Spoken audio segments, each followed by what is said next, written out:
ಸ್ನೇಹಿತರೆ ನಮಸ್ಕಾರ. ಸ್ನೇಹಿತರೆ, ಹೀಗೆ 207 ವರ್ಷಗಳ ಹಿಂದೆ ಇವತ್ತಿನ ಮಹಾರಾಷ್ಟ್ರ ರಾಜ್ಯದ ಪುನಾದ ಸಮೀಪ ಇರತಕ್ಕಂಥ ಭೀಮಾ ನದಿ ದಡದಲ್ಲಿ ಇರುವ ಕೋರೆಗಾಂವ್ ಎನ್ನುವ ಗ್ರಾಮದ ಹತ್ತಿರ ಮರಾಠ ಸಾಮ್ರಾಜ್ಯದ ಅವತ್ತಿನ ಪೇಶ್ವೆಯಾಗಿದ್ದಂಥ 2ನೇ ಬಾಜಿರಾವನ ಸುಸಜ್ಜಿತ 28,000 ಸಂಖ್ಯೆಯ ಸೇನಾಪಡೆಯನ್ನು ಕೇವಲ 834 ಜನರ ಸೇನಾಪಡೆ, ಅದರಲ್ಲೂ 500 ಜನ ಮಹಾರ್ ಯೋಧರು ಸೇರಿಕೊಂಡು ಕೆಚ್ಚೆದೆಯಿಂದ ಹೋರಾಟ ಮಾಡಿ ಪೇಶ್ವೆ ಸೈನಿಕರನ್ನು ಸೋಲಿಸಿ ಗೆಲುವನ್ನು ಕಂಡಿರ್ತಕ್ಕಂಥ ಐತಿಹಾಸಿಕ ದಿನ ಇರುವಂಥದ್ದು ಸ್ನೇಹಿತರೆ. ಅದರಲ್ಲೂ ಸಾವಿರಾರು ವರ್ಷಗಳಿಂದ ದಲಿತ ಸಮಾಜ ಅನುಭವಿಸ್ತಾ ಬಂದಿರತಕ್ಕಂಥ ಶೋಷಣೆ, ದಬ್ಬಾಳಿಕೆ, ಅಸ್ಪೃಶ್ಯತೆ ವಿರುದ್ಧ ಹೋರಾಡಿ ಗೆದ್ದಂಥ ಮೊದಲ ವಿಜಯ ಇದು. ಇದೇ ಕಾರಣಕ್ಕೆ ಈ ಗೆಲುವನ್ನು ಭೀಮಾ ಕೋರೆಗಾಂವ್ ವಿಜಯೋತ್ಸವ ಅಂತಲೇ ದೇಶದೆಲ್ಲೆಡೆ ಸಂಭ್ರಮದಿಂದ ಆಚರಿಸುತ್ತಾ ಬಂದಿರುವಂಥದ್ದು. ಕುಣಿದು ಕುಪ್ಪಳಿಸಿ ಸಂಭ್ರಮಿಸ್ತಕ್ಕಂಥ ಈ ವಿಜಯೋತ್ಸವವನ್ನು ಧಾರವಾಡದಲ್ಲಿಯ ಡಾಕ್ಟರ್ BR ಅಂಬೇಡ್ಕರ್ ಅವರೇ ಸ್ಥಾಪಿಸಿರ್ತಕ್ಕಂಥ ಜ್ಞಾನ ವಿಹಾರ ಸಂಸ್ಥೆಯಲ್ಲಿ ಯಾವ ರೀತಿ ಆಚರಿಸಿದ್ರು, ಇದಕ್ಕಾಗಿ ಯಾವ್ಯಾವ ಕಾರ್ಯಕ್ರಮಗಳನ್ನು ಹಮ್ಮಿಕೊಂಡಿದ್ರು, ಏನು ಎತ್ತ ಎಂಬುದರ ಬಗ್ಗೆ ಸಮಗ್ರ ಪರಿಚಯ ನಮ್ಮ ಮುಂದೆ ಸ್ನೇಹಿತರೆ.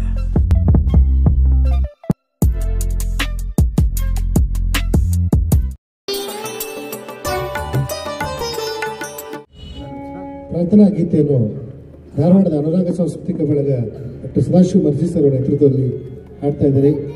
ಅವರಿಗೆ ರಚಿಸಿದ ಒಂದೊಂದು ಹಾಡು ಬುದ್ಧಂ ಶರಣಂ ಗಚ್ಚಾಮಿ ಸಂಗಂ ಶರಣಂ ಗಚ್ಚಾಮಿ ಎಂಬ ಗೀತೆಯೊಂದಿಗೆ ನಮ್ಮ ಕಾರ್ಯಕ್ರಮವನ್ನು ಪ್ರಾರಂಭ ಮಾಡ್ತಾ ಇದ್ದೀವಿ. ಈಗ ಬುದ್ಧ ಗೀತೆ.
ದಲಿತರ ಸೂರ್ಯ ಮೂಡಿ ಬಂತು, ದಲಿತರ ಬಾಳಲಿ ಬೆಳಗಾಲು ಬಂತು.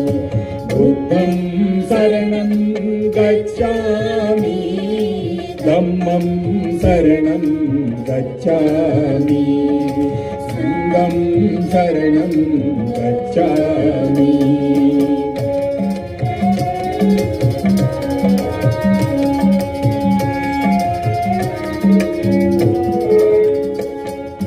ನಿದ್ರೆ ನೀರಡಿಕೆ ರಾಜ ಜೀವನ ತ್ಯಜಿಸಿ ದಲಿತರಿಗಾಗಿ ಕೊರಗೀತಿ. ನಿದ್ರೆ ನೀರಡಿಕೆ ರಾಜ ಜೀವನ ತ್ಯಜಿಸಿ ದಲಿತರಿಗಾಗಿ ಕೊರಗೀತಿ. ದಲಿತರ ಸುಖವೇ ನನ್ನ ಸುಖವೆಂದು, ದಲಿತರ ಸುಖವೇ ನನ್ನ ಸುಖವೆಂದು ಬಾಳಲ್ಲಿ ಹೋರಾಟ ನಡೆಸಿದೆ, ಬಾಳಲ್ಲಿ ಹೋರಾಟ ನಡೆಸಿದೆ.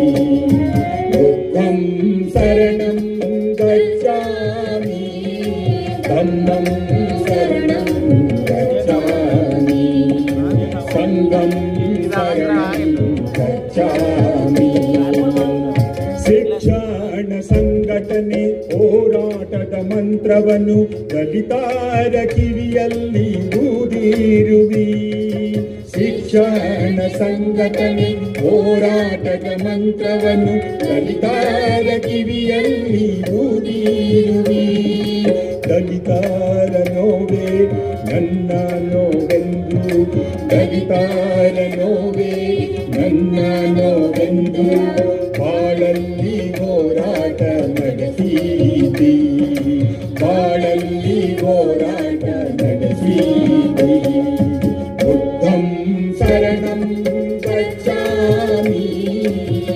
धम्मं शरणं गच्छामि संघं शरणं गच्छामि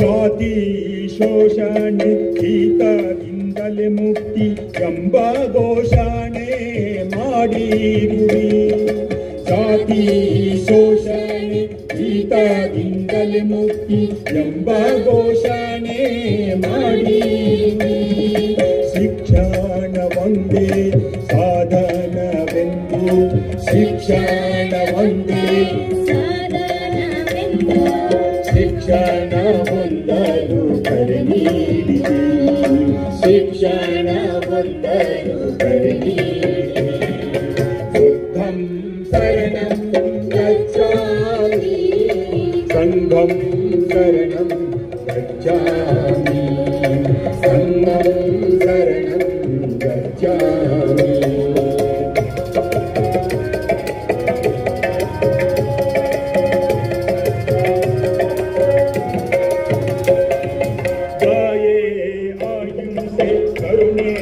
ಬೋಧಿಸಿದ ಮಹಾಮಾರ್ಗದಲ್ಲಿ ನಡೆದಿರುವೆ ಕರುಣೆಯ ಬೋಧಿಸಿದ ಮಹಾಮಾರ್ಗದಲ್ಲಿ ಮಧ್ಯಮ ಮಾರ್ಗ ಒಂದೇ ಎಂದು ಮಧ್ಯಮ ಮಾರ್ಗ ಒಂದೇ ಎಂದು ಮೋಕ್ಷದ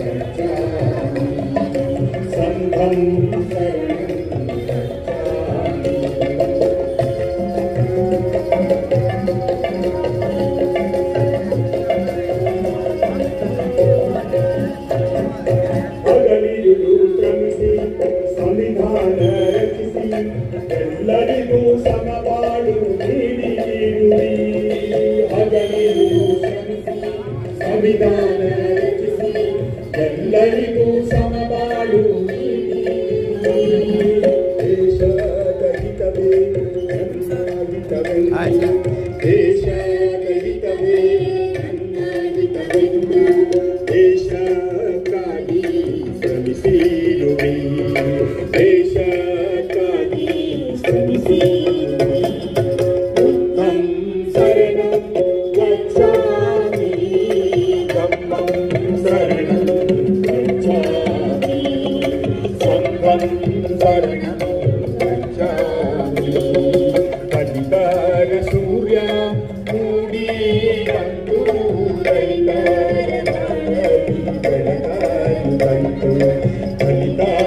सूर्य मूडी बंधु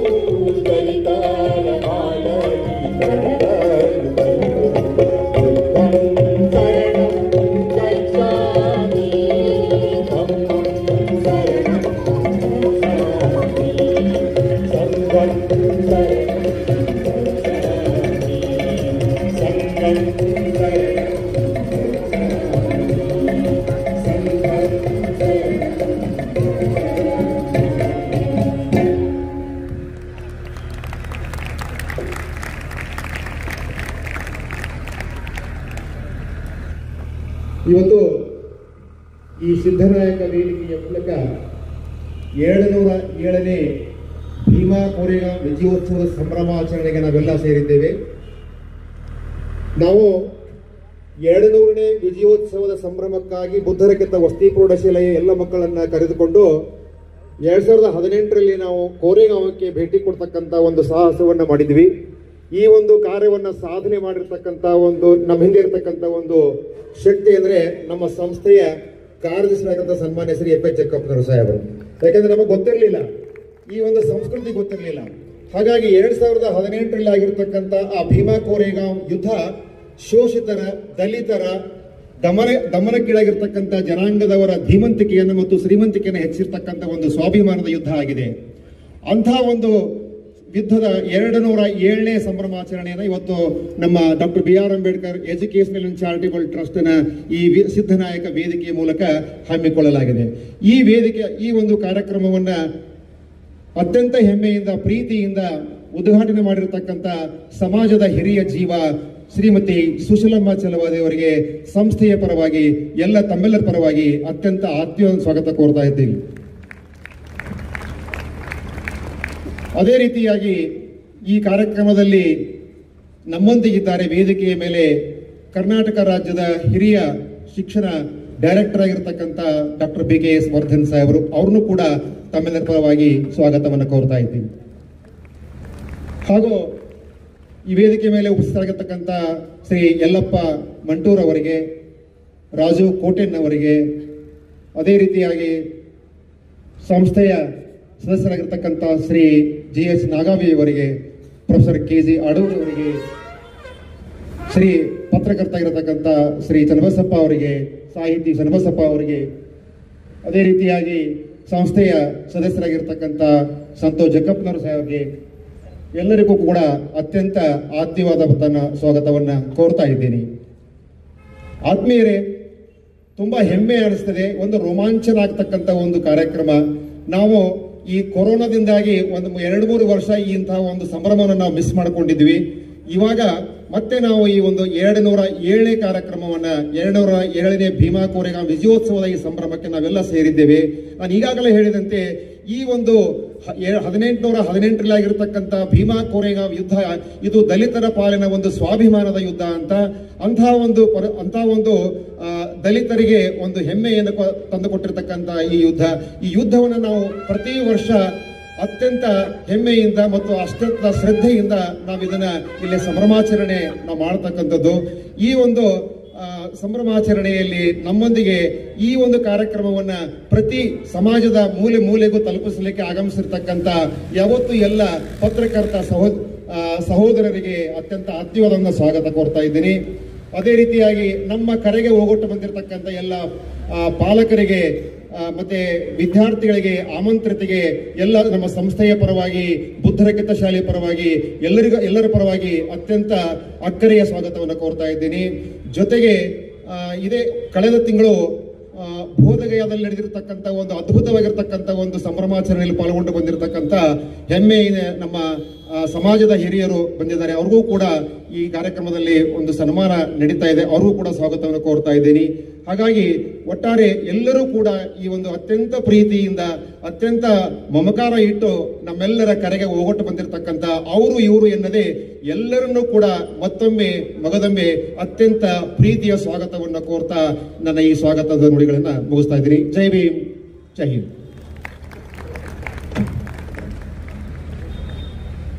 ವೇದಿಕೆಯ ಮೇಲೆ ಇರುವಂತಹ ಗಣ್ಯಮಾನ್ಯರನ್ನ ಸ್ವಾಗತಿಸುವ ಮೂಲಕ ಈ ಒಂದು ಕಾರ್ಯಕ್ರಮದ ಸಂಕ್ಷಿಪ್ತ ನುಡಿಗಳನ್ನ ಹೇಳಿರುವಂತಹ ನಮ್ಮ ಶಾಲೆಯ ಮುಖ್ಯಾಧ್ಯಾಪಕರಿಗೆ ತುಂಬ ಹೃದಯ ಧನ್ಯವಾದಗಳನ್ನು ಹೇಳ್ತಾ, ಈಗ ವೇದಿಕೆ ಮೇಲೆ ಇರುವಂತಹ ಉದ್ಘಾಟಕರಾಗಿ ಆಗಮಿಸಿರುವಂತಹ ಹಿರಿಯ ಸಮಾಜ ಸೇವಕರು, ನಮ್ಮೆಲ್ಲರ ಮಾರ್ಗದರ್ಶಕರು ಆಗಿರುವಂತಹ ಶ್ರೀಮತಿ ಸುಶೀಲಮ್ಮ ಚಲವಾದಿ ಅವರಿಗೆ ಸಂಸ್ಥೆಯ ಪರವಾಗಿ ಸನ್ಮಾನ ಕಾರ್ಯಕ್ರಮ.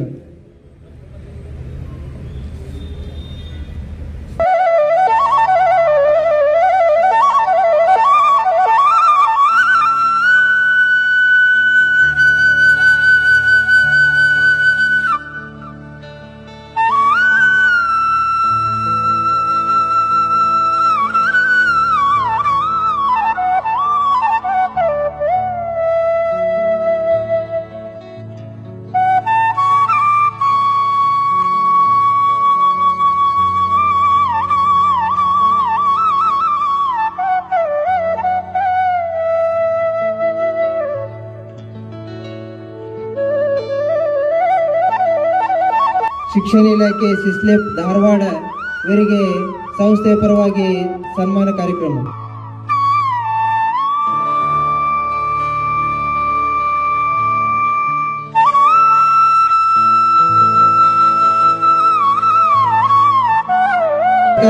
ಅಧಿಕಾರ ವರ್ಗದಲ್ಲಿ ಕಾರ್ಯನಿರ್ವಹಿಸುತ್ತಿರುವಂತಹ ನಮ್ಮ ಮಾರ್ಗದರ್ಶಕರಾಗಿರುವಂತಹ ಡಾಕ್ಟರ್ ಡಾಕ್ಟರ್ PK ಯಶವರ್ಧನ್ ಸಾಹೇಬರಿಗೆ ಸನ್ಮಾನ.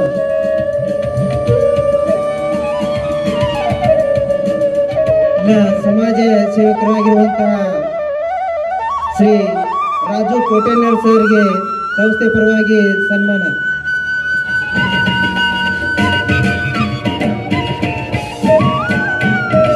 ಮತ್ತೋರ್ವ ಸಮಾಜ ಸೇವಕರಾಗಿರುವಂತಹ ಮಾರ್ಗದರ್ಶಕರು ಆಗಿರುವಂತಹ ಸನ್ಮಾನ ಶ್ರೀ ಯಲ್ಲಪ್ಪ ಮಂಟ್ರು ಸರ್ ಅವರಿಗೆ ಸಂಸ್ಥೆ ಪರವಾಗಿ ಸನ್ಮಾನ.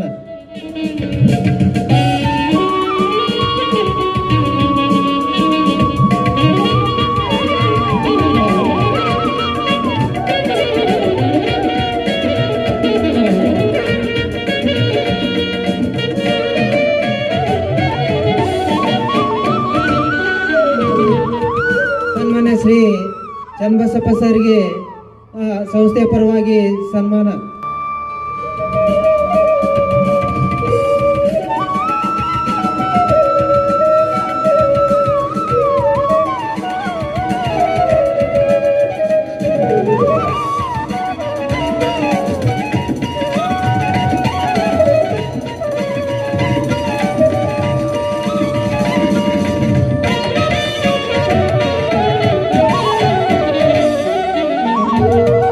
ಸಂಸ್ಥೆಯ ಸದಸ್ಯರಾಗಿರುವಂತಹ ಮಾರ್ಗದರ್ಶಕರು ಆಗಿರುವಂತಹ ಸನ್ಮಾನ್ಯ ಶ್ರೀ KG ಆಡ್ರು ಸರ್ ಅವರಿಗೆ ಸಂಸ್ಥೆ ಪರವಾಗಿ ಸನ್ಮಾನ. ಹಾಗೆ ಸಂಸ್ಥೆಯ ಇನ್ನೋರ್ವ ಸದಸ್ಯರು ಮಾರ್ಗದರ್ಶಕರು ಆಗಿರುವಂತಹ ನಾಗಾವಿ ಸರ್ ಅವರಿಗೆ ಸಂಸ್ಥೆಯ ಕಾರ್ಯದರ್ಶಿಗಳಿಂದ ಸನ್ಮಾನ ಕಾರ್ಯಕ್ರಮ.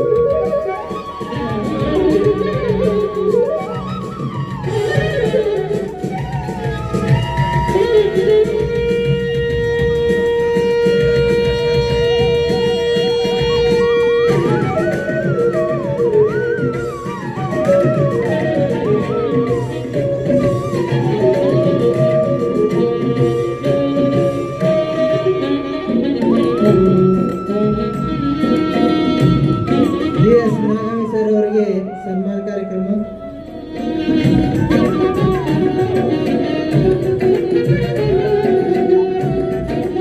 ಸಂಸ್ಥೆಯ ಸದಸ್ಯರು ನಮ್ಮೆಲ್ಲರ ಮಾರ್ಗದರ್ಶಕರು ಆಗಿರುವಂತಹ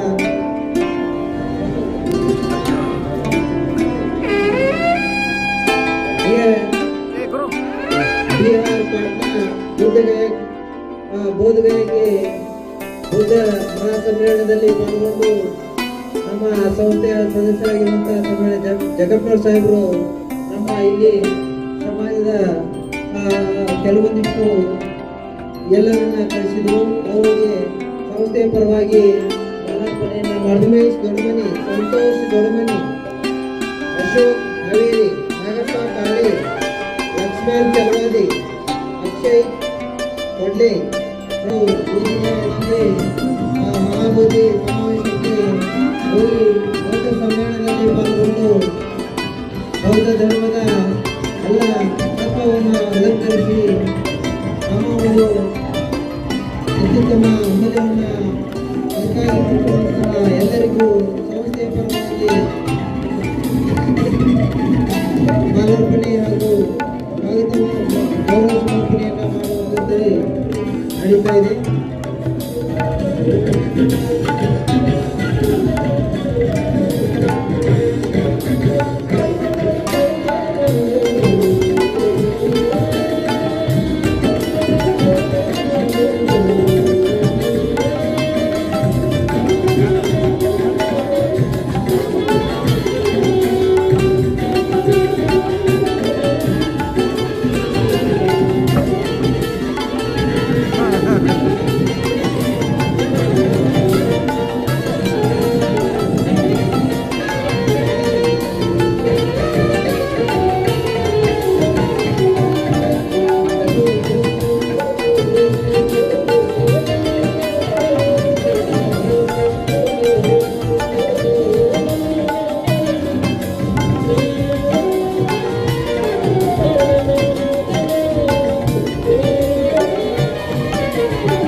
ಮತ್ತು ಭಗವಾನ್ ಬುದ್ಧ ಪರಮ ಪೂಜ್ಯ ಬಾಬಾ ಸಾಹೇಬ್ ಅಂಬೇಡ್ಕರ್ ಅವರೆಲ್ಲ ಪಾದಗಳಲ್ಲಿ ನಮಸ್ಕರಿಸುತ್ತಾ 207ನೇ ಈ ಭೀಮಾ ಕೋರೆಗಾಂವ್ ಉತ್ಸವದ ಉದ್ಘಾಟನೆ ಮಾಡಿದಂಥ ನಮ್ಮ ಸಮಾಜದ ಹಿರಿಯ ಜೀವ ಸುಸಲಕ್ಕ ಚಲವಾದಿ ಅವರೇ, ಶಿಕ್ಷಣ ಇಲಾಖೆಯ ಹಿರಿಯ ಅಧಿಕಾರಿಗಳಾದಂಥ BKS ವರ್ಧನ್ರವರೇ, ನಮ್ಮ ಮಂಟೂರು ಯಲ್ಲಪ್ಪನವರೇ, ರಾಜೀವ್ ಕೋಟಣ್ಣವರೇ, ಸಾಹಿತಿಗಳಾದ ಚನ್ನಬಸಪ್ಪನವರೇ, ನಮ್ಮ ಸಂಸ್ಥೆಯ ಎಲ್ಲ ಸದಸ್ಯರುಗಳೇ, ಸಿಬ್ಬಂದಿಗಳೇ, ಆಗಮಿಸಿದಂಥ ಎಲ್ಲ ನಮ್ಮ ಅತಿಥಿಗಳೇ, ವಿದ್ಯಾರ್ಥಿ ಮಿತ್ರರೇ, ಬಹುಶಃ ಇಷ್ಟೊಂದು ಅರ್ಥಪೂರ್ಣವಾಗಿ ಈ ಕಾರ್ಯಕ್ರಮ ಆಚರಣೆ ಮಾಡಲಿಕ್ಕೆ ಸದಾಶಿವ ಮರ್ಜಿಯವರು ಮತ್ತು ಅನಿಲ್ ಮೇತ್ರಿಯವರು, ನಮ್ಮ ಪ್ರಕಾಶ್ ಅವರು ಹೀಗೆ ಮಾಡಬೇಕು ಅಂಥೇಳಿ ಒಂದಿಷ್ಟು ನಮಗೆ ಸಲಹೆಯನ್ನು ಕೊಟ್ಟರು. ಬಹುಶಃ ನಾವು ಈಗಾಗಲೇ ನಮ್ಮ ಪ್ರಾಧ್ಯಾಪಕರು ಹೇಳಿದಂಗೆ 7-8 ವರ್ಷದಿಂದ ಇದರ ಕಾರ್ಯಕ್ರಮ ನಾವು ಮಾಡ್ತಾ ಇದ್ದೇವೆ. ಈ ಯುದ್ಧ ಯಾಕೆ ಅನ್ನೋದನ್ನು ಅವ್ರು ಹೇಳಿದ್ದಾರೆ. ಆ ಯುದ್ಧ ರಣೋತ್ಸವ ಅಂತ ನಾವೇನು ಕರಿತೇವೆ, ಇಲ್ಲಿ ಬಂದವರು ಆ ಭಾವನೆ ಇಲ್ಲ ಅಂತಂದ್ರೆ ಆ ಯುದ್ಧದ ಉತ್ಸವದಕ್ಕೆ ಅರ್ಥ ಬರಾಗಿಲ್ಲ. ಅದಕ್ಕೊಂದು ಭಾವನೆ ಬೇಕು. ಹೌದು, ನಮ್ಮವರು ಯುದ್ಧ ಮಾಡಿದ್ರು, ನಮಗೆ ಸ್ವಾತಂತ್ರ್ಯ ಕೊಡಿಸ್ಕೊಟ್ರು, ನಮಗೆ ಬದುಕು ಹಕ್ಕು ಕಟ್ಟಿಕೊಟ್ರು, ನಮಗೆ ಶಿಕ್ಷಣದ ಹಕ್ಕನ್ನು ಕೊಟ್ಟರು, ನಮಗೆ ಬಟ್ಟೆ ಹಾಕೋ ಹಕ್ಕು ಕೊಟ್ಟರು. ಇದು ದೊಡ್ಡ ಯುದ್ಧ. ಇದು ಅಸ್ಪೃಶ್ಯರ ಪಾಲಿನ ಪ್ರಥಮ ಸ್ವಾತಂತ್ರ್ಯ ಹೋರಾಟ ಅಂದ್ರೂ ಪರವಾಗಿಲ್ಲ, ಅಷ್ಟು ಗಟ್ಟಿಯಾದಂಥ ಯುದ್ಧ ಇದು. ಇದನ್ನ ನಾವು 1986-87ರಲ್ಲಿ ಪ್ರಾರಂಭ ಮಾಡಿದ್ವಿ ಕರ್ನಾಟಕದಲ್ಲಿ. ಪ್ರಥಮವಾಗಿ ಇದಕ್ಕೆ ಸಂಕ್ಷಿಪ್ತವಾಗಿ ಈ ಯುದ್ಧ ಹೇಗೆ, ಯಾರು, ಏನು ಅನ್ನುವಂಥದ್ದನ್ನು ಸಂಕ್ಷಿಪ್ತವಾಗಿ ಬರೆದು ಎಲ್ಲರಿಗೆ ಹಂಚಿದವರು ನಮ್ಮ BKS ವರ್ಧನ್ರವರು. ಅವರ ನಂತರ ನಾವು ಬೆಂಗಳೂರಲ್ಲಿ ಕಾರ್ಯಕ್ರಮ ಮಾಡಿದ್ವಿ, ಎಲ್ಲ ಕಡೆ ಕಾರ್ಯಕ್ರಮ ಮಾಡಿದ್ವಿ. ಇವತ್ತು ಇಡೀ ನಾಡಿನಲ್ಲಿ ಈ ಕಾರ್ಯಕ್ರಮ ನಡೀತಾ ಇದೆ. ಇವತ್ತು ಬೆಳಗ್ಗೆ ನಮ್ಮ ಸಂಸ್ಥೆಯ ಅಧ್ಯಕ್ಷರಾದಂಥ ಪ್ರಕಾಶ್ ಅಂಬೇಡ್ಕರ್ ಅವರು ನಿನ್ನಿಲ್ದ ಮೊನ್ನೆ ಮಹಾರಾಷ್ಟ್ರದ ಮುಖ್ಯಮಂತ್ರಿಗಳಾದಂಥ ಫಡ್ನವೀಸ್ ಅವರನ್ನ ಭೇಟಿ ಮಾಡಿ, ಇಲ್ಲಿ ಲಕ್ಷ ಜನ ಸೇರ್ತಾರೆ ಅಂಬೇಡ್ಕರ್ವಾದಿಗಳು, ಕಾನೂನಿನ ರಕ್ಷಣೆ ಎಲ್ಲ ಮಾಡಬೇಕು ಅಂತೇಳಿ ಅವರೇ ನಿಂತ್ಕೊಂಡಿದ್ದಾರೆ. ಇವತ್ತು ನನಗೆ ಫೋನ್ ಮಾಡಿದ್ರು, ನಾನು ಬರ್ತಿದ್ದೆ, ಇಲ್ಲಿ ಭೀಮಾ ಕೋರೆಗಾಂವ್ನಲ್ಲಿ ನನ್ನ ಹಾಜರಾತಿ ಅನಿವಾರ್ಯ ಆಗಿರೋದ್ರಿಂದ ನಾನು ಇರ್ತಾ ಇದ್ದೇನೆ, ನನ್ನ ಶುಭಾಶಯಗಳನ್ನು ಎಲ್ಲರಿಗೂ ಹೇಳಂತ ಹೇಳಿದರೆ ಪ್ರಕಾಶ್ ಅಂಬೇಡ್ಕರ್ ಪರವಾಗಿ ನಿಮ್ಮೆಲ್ಲರಿಗೂ ಭೀಮಾ ಕೋರೆಗಾಂವ್ ವಿಜಯೋತ್ಸವದ ಶುಭಾಶಯಗಳನ್ನು ಹೇಳಲಿಕ್ಕೆ ನಾನು ಇಷ್ಟಪಡ್ತಾ ಇದ್ದೀನಿ. ನಾವೊಂದು 15 ಮಂದಿನ ಸನ್ಮಾನ ಮಾಡಿದ್ವಿ. ಯಾಕಂತ ನಿಮ್ಗೆ ಕೇಳಿಲ್ಲ, ವಿವರನೂ ಕೊಡಲಿಲ್ಲ. ಬುದ್ಧಗಯಾದಲ್ಲಿ ಒಂದು ಮಹಾಬೋಧಿ ಟೆಂಪಲ್ ಇದೆ. ಬುದ್ಧಗಯಾದಲ್ಲಿ ಮಹಾಬೋಧಿ ಟೆಂಪಲ್ ಇದೆ, ಎಲ್ಲಿ ಬುದ್ಧ ತನ್ನ ತಪಸ್ಸಿನಿಂದ ಜ್ಞಾನವನ್ನು ಪಡೆದಂತ ಸ್ಥಳ ಅದು. ಆ ಒಂದು ಬುದ್ಧಗಯ ಸ್ಥಳದಲ್ಲಿ ಅಶೋಕ ಚಕ್ರವರ್ತಿ ಬಹುದೊಡ್ಡದಾದಂತ ಒಂದು ಬುದ್ಧ ವಿಹಾರ ಕಟ್ಟಿದ್ದಾರೆ. ಈ ದೇಶದ ಮನುವಾದಿ ಬ್ರಾಹ್ಮಣರು ಆ ಒಂದು ಬುದ್ಧಗಯದ ದೇವಾಲಯವನ್ನ ಮಣ್ಣಿನ ಗುಡ್ಡದಲ್ಲಿ ಹೂಳಾಕಿದ್ರು. ಅದನ್ನ ಕನ್ನಿಂಗ್ಹ್ಯಾಮ್ ಅನ್ನೋರು 1891ರಲ್ಲಿ ಉತ್ಖನನ ಮಾಡಿ ಈ ಜಗತ್ತಿಗೆ ತೋರಿಸಿದ್ರು, ಇದು ಬುದ್ಧ ವಿಹಾರ. ಆದರೆ ಆ ಬುದ್ಧ ವಿಹಾರ ಇವತ್ತು ಪೂಜೆಯಲ್ಲಿ ಯಾರ ಕೈಯಲ್ಲಿದೆ ಅಂತಂದ್ರೆ ಅದು ಬ್ರಾಹ್ಮಣರ ಕೈಯಲ್ಲಿದೆ. ಆ ಕಾರಣಕ್ಕೋಸ್ಕರ ಸೆಪ್ಟೆಂಬರ್ 17ನೇ ತಾರೀಕಿಗೆ ಪಾಟ್ನಾದಲ್ಲಿ ಬಹುದೊಡ್ಡದಾದಂಥ ಒಂದು ದೊಡ್ಡ ಪ್ರತಿಭಟನಾ ಮೆರವಣಿಗೆ ನಡೀತು. ಈ ದೇಶದ ಎಲ್ಲ ಬೌದ್ಧ ಮತೀಯರು ಸೇರಿಕೊಂಡು ಈ ನಮ್ಮ ಬುದ್ಧಗಯ ಬುದ್ಧ ವಿಹಾರವನ್ನು ಬೌದ್ಧಮತಿಯರ ವಶಕ್ಕೆ ಕೊಡಿ ಅಂತ ಹೇಳಿ ಒಂದು ದೊಡ್ಡವಾದಂಥ ಒಂದು ಪ್ರತಿಭಟನೆ ನಡೀತು. ಆ ಪ್ರತಿಭಟನೆ ಕಾರ್ಯಕ್ರಮಕ್ಕೆ ನಮ್ಮ ಬುದ್ಧ ವಿಹಾರದಿಂದ ಸುಮಾರು 19 ಜನನ ಕಳಿಸಿದ್ವಿ ನಾವು. ಬಹಳ ಕಷ್ಟಪಟ್ಟು ಹೋಗಿ ಬಂದಿದ್ದಾರೆ ಅವರು. ಕಷ್ಟಪಟ್ಟು ಹೋಗಿ ಒಂಥರ ವಿದ್ಯೋತ್ಸವ, ಅಲ್ಲಿ ಹೋಗಿ ಭಾಗವಹಿಸೋದಂದ್ರೆ ಏನು ಸುಮ್ಮನೆ ಅಲ್ವಾ, ಅಲ್ಲಿವರೆಗೆ ಹೋಗ್ಬೇಕು. 2 ದಿನ ಟ್ರೇನಲ್ಲಿ ಕುತ್ಕೊಂಡು ಹೋಗಿ ಶಂಕರ್ ಬ್ಯಾಟಿಯವರು ಮತ್ತು ಎಲ್ಲ ಅವರ ಸಂಗಡಿಗರು ಅಲ್ಲಿಗೆ ಹೋಗಿ ಆ ಪ್ರತಿಭಟನೆಯಲ್ಲಿ ಮೆರವಣಿಗೆ ಮಾಡಿ ಭಾಗವಹಿಸಿ ಇದನ್ನ ಬಿಡುಗಡೆ ಮಾಡಬೇಕು ಅಂತ ಹೇಳಿ ಧಾರವಾಡವನ್ನು ಪ್ರತಿನಿಧಿಸಿದಾರಲ್ಲ, ಅದಕ್ಕೆ ಅವರಿಗೆ ಧನ್ಯವಾದಗಳನ್ನು ನಾವು ಅರ್ಪಿಸಬೇಕಾಗತ್ತೆ. ನಾವು ಭೀಮಾ ಕೋರೆಗಾಂವ್ ಬಗ್ಗೆ ಹೆಚ್ಚಿಗೆ ಭಾಷಣ ಮಾಡಂಗಿಲ್ಲ, ಯಾಕಂದ್ರೆ ಈ ಬಾರಿ ನಾನು ಮಾತು ಕಡಿಮೆ ಮಾಡ್ತೇನೆ. ಯಾಕಂದ್ರೆ ನಮ್ಮ ಮರ್ಜಿಯವರು ಮತ್ತು ಪ್ರಕಾಶ್ ಬಲ್ಲಿಗೌಡ ಅವರು ಹಲವಾರು ಸಾಂಸ್ಕೃತಿಕ ಕಾರ್ಯಕ್ರಮಗಳನ್ನು ಹಾಕೊಂಡಿದ್ದಾರೆ. ನಾನಾದ್ರೂ ಇಷ್ಟು ವಿನಂತಿ ಮಾಡ್ಕೊಳ್ತೇನೆ. ಇವತ್ತು ಬೆಳಗ್ಗೆ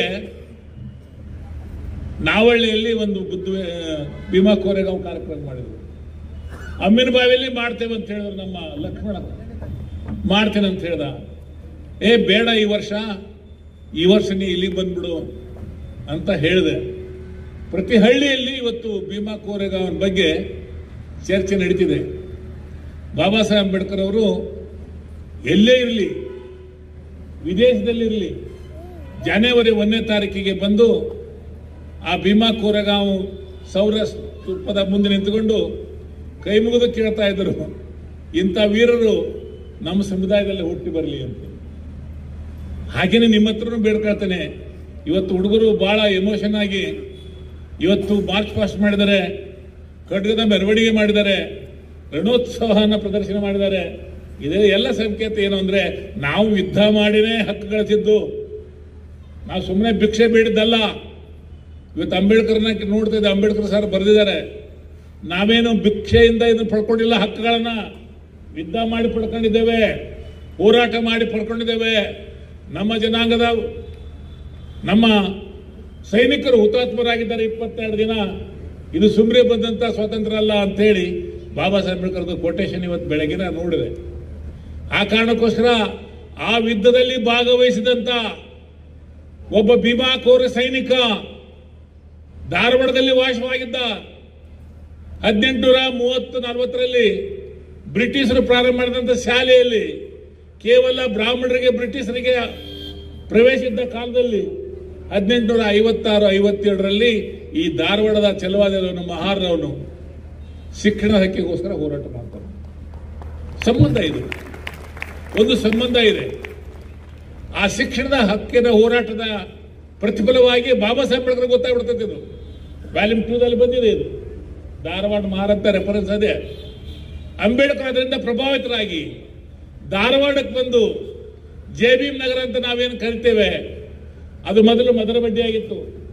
ಅಲ್ಲಿ ಹೋಗಿ ಆ ಒಬ್ಬ ಸೈನಿಕನನ್ನು ಹುಡುಕ್ಲಿಕ್ಕೆ ಪ್ರಯತ್ನ ಮಾಡ್ತಾರೆ, ಸಿಗಂಗಿಲ್ಲ. ಈ ಜಾಗ ತಗೊಂತಾರೆ. ಈ ಜಾಗ ತಗೊಂಡು ಹಾಸ್ಟೆಲನ್ನು 1929ರಲ್ಲಿ ಪ್ರಾರಂಭ ಮಾಡ್ತಾರೆ. ಪ್ರಾರಂಭ ಮಾಡಿಂದ ದುಂಡು ಮೇಜಿನ ಪರಿಷತ್ತಿಗೆ ಲಂಡನ್ಗೆ ಹೋದಾಗ ಪತ್ನಿ ರಮಾತಾಯಿಗೆ ಒಂದು ಪತ್ರ ಬರ್ತಾರ, ನಾನು ಹಾಸ್ಟೆಲ್ ಶ್ರಮ ಮಾಡಿ ಬಂದ್ಬಿಟ್ಟೆ, ಅದು ಹೇಗೆ ನಡೀತಿದ್ದೋ ಇಲ್ಲೋ ನೀನು ಹೋಗಿ ನೋಡ್ಕೊಂಬ ಅಂತಂದಾಗ ರಮಾತಾಯಿ ಇಲ್ಲಿ ಬರ್ತಾರೆ. ಮಕ್ಕಳದು ಊಟ ಇರಂಗಿಲ್ಲ, ತನ್ನ ಮೈಮೇ ಇಲ್ಲ, ಎಲ್ಲ ಆಭರಣಗಳನ್ನ ಮಾರಿ ಎಲ್ಲ ಹಾಸ್ಟೆಲ್ ಹುಡುಗರಿಗೆ ತಾನೇ ರೇಷನ್ ತಂದು ತಾನೇ ಅಡಿಗೆ ಮಾಡಿ ಮಕ್ಕಳಿಗೆ ಊಟ ಮಾಡಿಸಿದ್ರೆ ಬಾಬಾ ಸಾಹೇಬ್ ಅಂಬೇಡ್ಕರ್ ಬರ್ತಾರೆ, ಏನ್ ಮಾಡಿದೀಯ ಅಂತ ಹೇಳಿ. ನಾನು ನಡೆಸಿದ್ದೇನೆ ಹಾಸ್ಟೆಲ್ ಅಂತ ಹೇಳ್ತಾರೆ. ಆ ಮಕ್ಕಳಿಗೆ ಪಾಠವನ್ನ ಬಾಬಾ ಸಾಹೇಬ್ ಅಂಬೇಡ್ಕರ್ ಹೇಳ್ತಾರೆ. ಅಂತ ಇತಿಹಾಸ ಪ್ರಸಿದ್ಧವಾದಂಥ ಈ ಜಗದಲ್ಲಿ ನಾವಿವತ್ತು ಭೀಮಾ ಕೋರೆಗಾಂವ್ ನೆನಪು ಮಾಡ್ಕೊಳ್ತಿದ್ದೇವೆ. ಭೀಮಾ ಕೋರೆಗಾಂವ್ ಇದೊಂದು ಸುಮ್ಮನೆ ನಮ್ಮ ಆಚರಣೆ ಮಾಡುವಂತ ಹಬ್ಬ ಅಲ್ಲ. ಇದು ಎಲ್ಲರಿಗೂ ಹೊಸ ವರ್ಷದ ಶುಭಾಶಯಗಳು. ಅಂದ್ರೆ ನಮ್ಮ ಭಾಗದಲ್ಲಿ ನಾವು ಸ್ವತಂತ್ರ ಹೋರಾಟವನ್ನು ಗೆದ್ದದಂತ ಇದು ಯುದ್ಧ ಇದು. ಆ ದೃಷ್ಟಿಯಿಂದ ನಾನು ಹೆಚ್ಚಿಗೆ ಏನು ಮಾತಾಡಲ್ದೇನೆ ಈ ಜಗಕ್ಕಿರುವಂತ ಸಂಪೂರ್ಣ ಐತಿಹಾಸಿಕ ಚರಿತ್ರೆಯನ್ನ ಬಹಳಷ್ಟು ಸಂದರ್ಭದಲ್ಲಿ ಹೇಳಿದ್ದೇನೆ. ಮತ್ತೊಮ್ಮೆ ಮುಗಿದೊಮ್ಮೆ ಹೇಳಲಿಕ್ಕೆ ಪ್ರಯತ್ನ ಮಾಡ್ತೇನೆ. ಒಂದು ನನಗೆ ವಿನಂತಿ ಮಾಡ್ಕೊಳ್ತೇನೆ, ನಮ್ಮ ವಿಶ್ವವಿದ್ಯಾಲಯದವರಾಗಲಿ ನಮ್ಮ ಸಂಶೋಧಕರಲ್ಲಿ 22 ಜನ ಸಾಯ್ತಾರೆ, ಹುತಾತ್ಮರಾಗ್ತಾರೆ. ಆ ಕಲ್ಲಿನಲ್ಲಿ ಬ್ರಿಟಿಷರು ಬರೆದಿದ್ದಾರೆ, ಎಲ್ಲ ಮಹಾರರ ಹುತಾತ್ಮರ ಹೆಸರು ಬರೆದಿದ್ದಾರೆ. 478 ಜನ ಬದುಕುಳಿತಾರೆ. ಅವರೆಲ್ಲಿ ಹೋದ್ರು? ಅವ್ರ ಹೆಸರುಗಳು ಏನು ಇವತ್ತಿಗೂ ನಾವು ಹೇಳ್ತಾ ಇಲ್ಲ.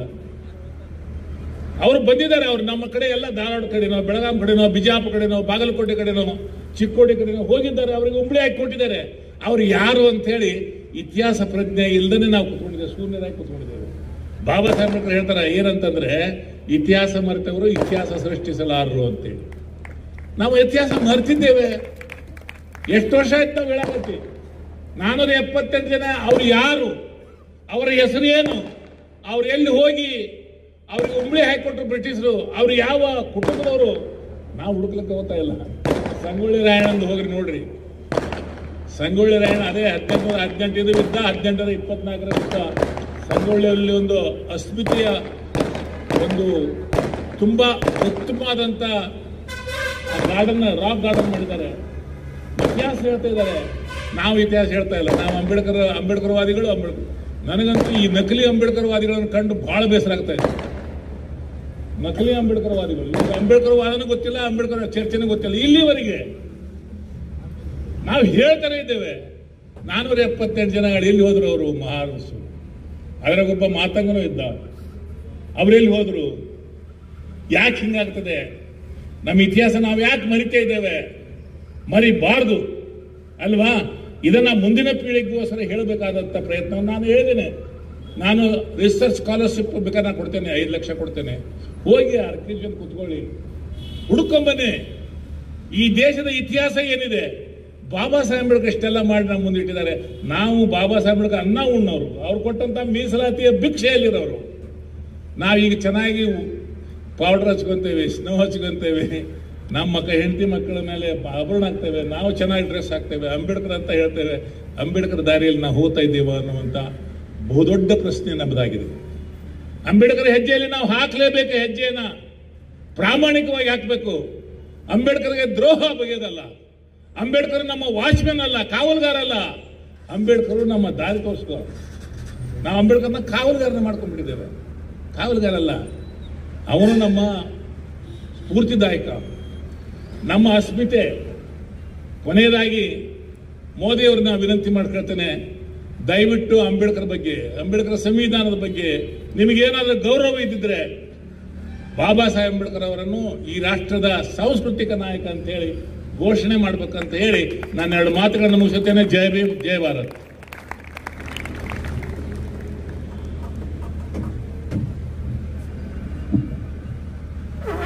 ಈ ಒಂದು ಕಾರ್ಯಕ್ರಮದಲ್ಲಿ ದಿಕ್ಸೂಚಿ ನುಡಿಗಳನ್ನು ಹೇಳುವಂತ ಸಂಸ್ಥೆಯ ಕಾರ್ಯದರ್ಶಿಗಳಂತಹ ಸನ್ಮಾನ್ಯ ಶ್ರೀ ಎಫ್.ಎಸ್. ಜಗಪ್ಪನ ಸಾಹೇಬರಿಗೆ ವೇದಿಕೆ ಪರವಾಗಿ ತುಂಬ ಹೃದಯದ ಧನ್ಯವಾದಗಳನ್ನು ಹೇಳುತ್ತೇನೆ. ಈಗ ಮುಂದೆ ಶ್ರೀ ಸದಾಶಿವ ಮರ್ಜಿ ಸರ್ ತಂಡದಿಂದ ಸಾಂಸ್ಕೃತಿಕ ಕಾರ್ಯಕ್ರಮ ನಡೀತವೆ. ವೇದಿಕೆ ಮೇಲೆ ಆಸೀನರಿರುವಂತಹ ಎಲ್ಲ ಗಣ್ಯಮಾನ್ಯರು ದಯಮಾಡಿ ಅಲ್ಲಿ ಮುಂದೆ ಆಸೀನರಾಗಬೇಕಂತೇಳಿ ಕೇಳಿಕೊಳ್ಳುತ್ತೇವೆ.